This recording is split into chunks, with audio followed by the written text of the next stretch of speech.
नहीं पता एसआईआर क्या है तो ये वीडियो आपके लिए है। मैं इंजीनियर मौज़म चेयरमैन नजीबाबाद आपसे एसआईआर के बारे में कुछ जरूरी बातें करना चाहता हूँ। एसआईआर के बारे में जैसे कि प्रक्रिया चल रही है, सभी को कुछ ना कुछ कंफ्यूजन है, इसलिए इसके बारे में बात करना मुझे जरूरी लगा। एसआईआर को दो हिस्सों में डिवाइड करते हैं। जिनका खुद का नाम या उनके माँ बाप का या दादा दादी का नाम अगर 2003 की लिस्ट में है तो पहले उनकी बात कर लेते हैं। अगर लिस्ट में उनका नाम है तो सिर्फ उसकी फोटो स्टेट बीएलओ को देनी होगी। इसके अलावा कोई आईडी आपको नहीं लगानी होगी, मगर फॉर्म जरूरी भरना होगा। अब बात करते हैं जिनका खुद का नाम या माँ बाप का नाम या दादा दादी का नाम 2003 की लिस्ट में नहीं है, उनको हम 3 पार्ट में डिवाइड करते हैं। 1 जुलाई 1987 से पहले जिनका जन्म हुआ है उन्हें सिर्फ एक आईडी लगानी है अपनी।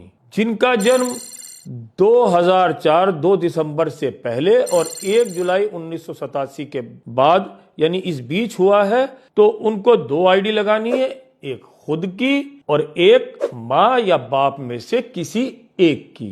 अब जिनका जन्म 2 दिसंबर 2004 के बाद हुआ है उनको 3 आईडी लगानी होंगी, एक अपनी माँ की, एक अपने बाप की। अब बात कर लेते हैं जो आईडी में से कोई एक आईडी हमें लगानी है। ये 10 आईडी हैं, इन्हें अच्छी तरह देख लीजिए।